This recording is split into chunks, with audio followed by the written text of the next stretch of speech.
Joe Leigh here for SecondsOut. Delighted to be joined by Alexis Demetriades here. Fight week, it's a big one for yourself. Different kind of celebrity boxing one that we're having this weekend. But how are you, first things first?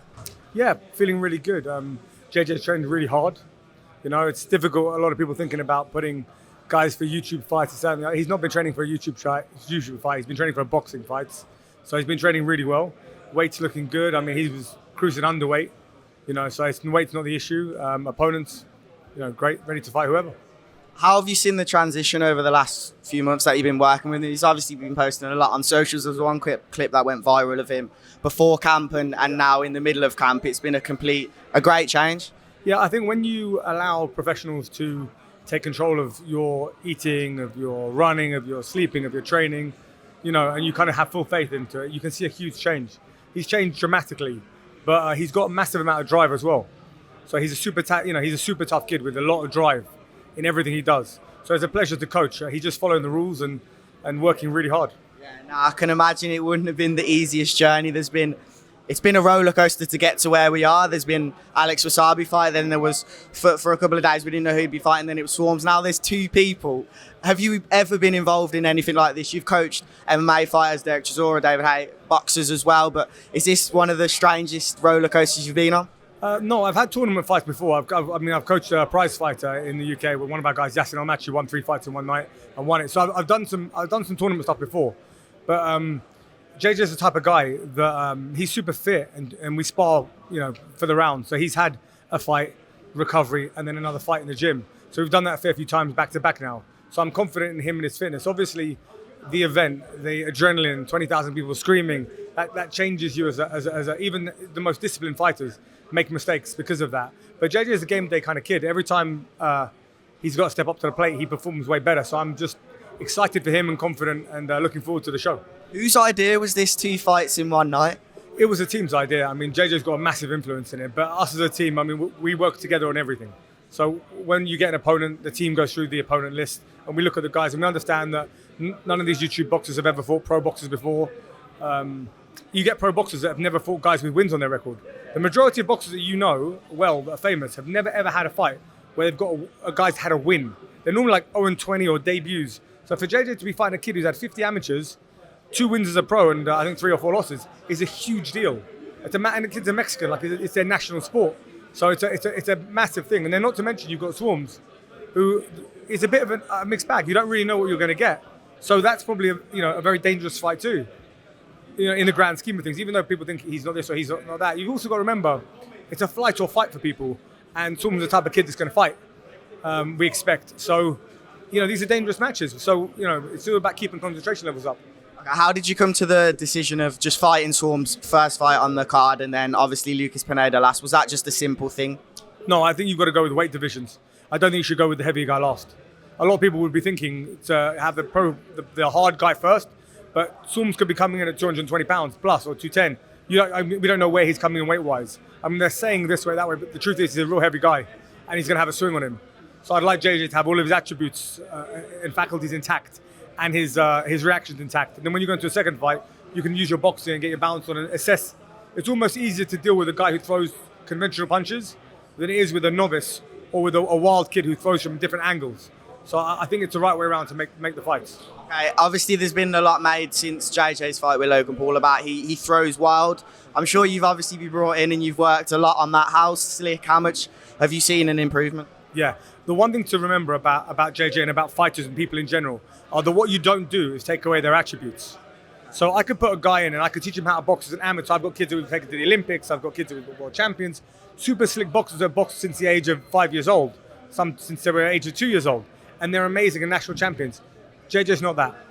What he is a super tough man who's got a natural instinct, crazy amount of heart and will.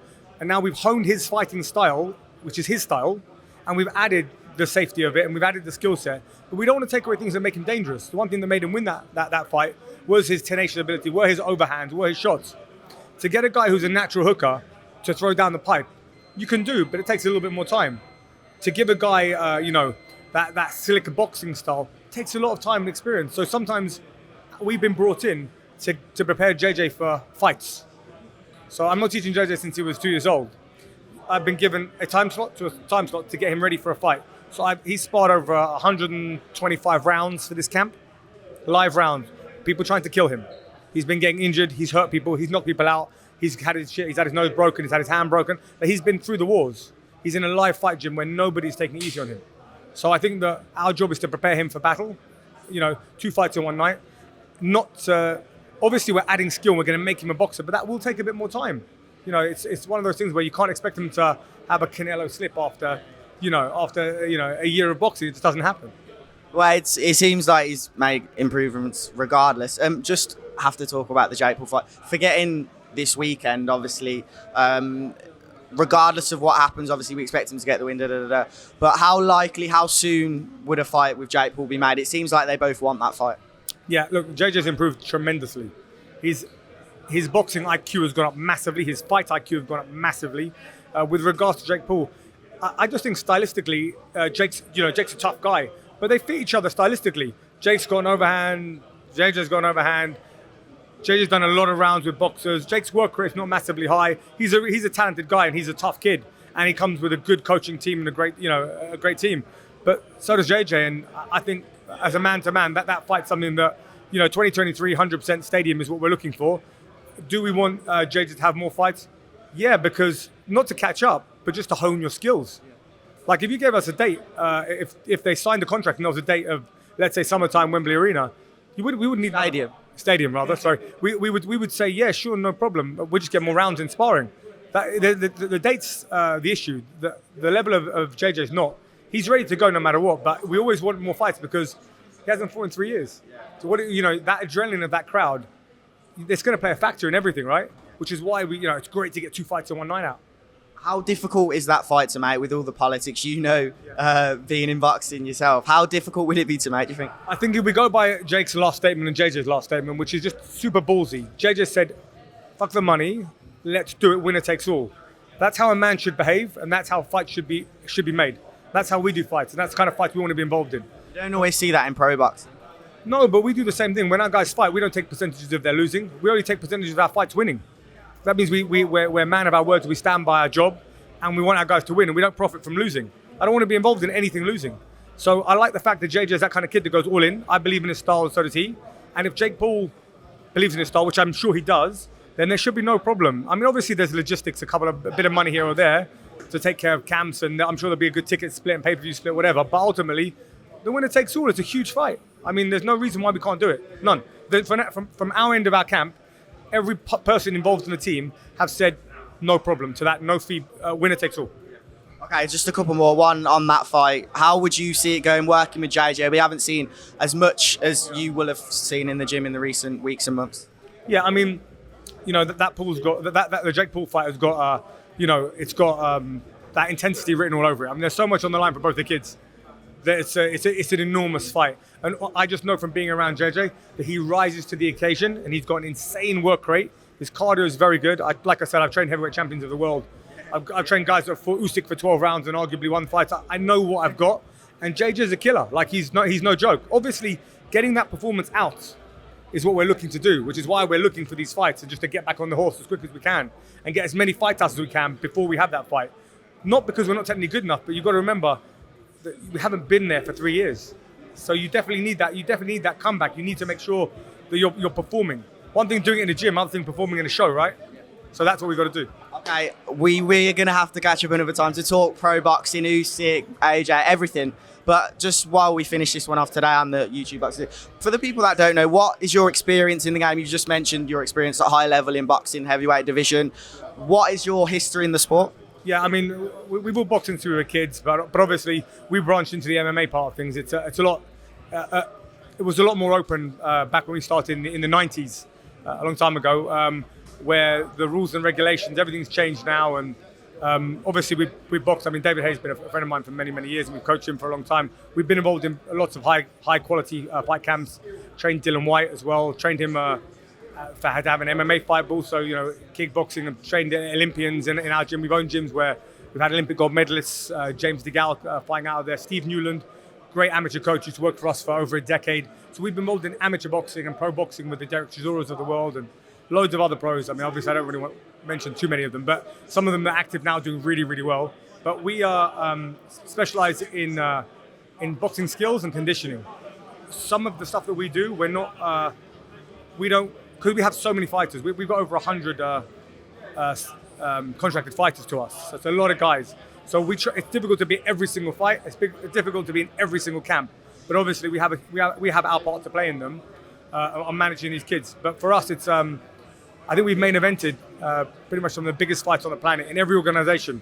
Every MMA, every boxing organisation, every bare knuckle organisation. I mean, you name it, we've main evented. So through combat for the last 30 years, 3 decades, we've been there. So when you look at, as an example, you look at someone like Floyd Mayweather, who's got 50 fights. We have an average of 100 professional fights a year. Forget about the amateurs. We have an average of 100 a year for the last 30 years. We're very combat savvy. We understand how to fight. We understand body mechanics. We understand how people feel when they get hit, what it looks. We can paint a picture and we can see a picture really well, and that's our value in combat. Our value comes in when you're in the second round. There's not a lot of other people you'd want in your corner other than us. We can pick things out on people where their foot placement is, where their hands are. We can assess the situation, when to go in, when not to go in. So I think our value comes with being around that sport for so long, and also having the privilege to be around great coaches. So we've been around world-class British coaches, American Olympic centers. I lived in Ukraine, Ukrainian Olympic centers. Actually went to the same school as Klitschko's in Ukraine and Usyk to learn boxing style. So we've been around the world mastering our art. We don't have any other jobs. We're not taxi drivers. We're not painters or decorators. We've been in combat our whole lives. So that's our background. And I'm not sure whether it's still a secret location. I went down to the new Shoot Fighters gym. What are you working on down there for the future? It's a studio. It's a fight camp. So a lot of the guys. So yeah, I mean we've got lots of gyms, but the pro gym only is basically for fight camp. So it's tailored for if, let's say, AJ's gonna have a rematch or fight, he could come in and use that camp, and there'll be ice baths, saunas, 20-foot rings, but no cameras. Any bit of equipment, cardiovascular equipment, training equipment that you would need is in that pro gym. And all your sparring partners would be staying in that gym as well. So we're just trying to create an environment that can produce high-level athletes. That's what we kind of want to be around, and we feel like the sport's missing a little bit. I think the industry is missing a place that high-level professionals can go to and just hone their skills in without having distractions. Okay. Alexis, brilliant to hear. Precise location it remains then. It was good to speak to you for the first time, and yeah, good luck this weekend. Pleasure, thank you so much. Thanks so much.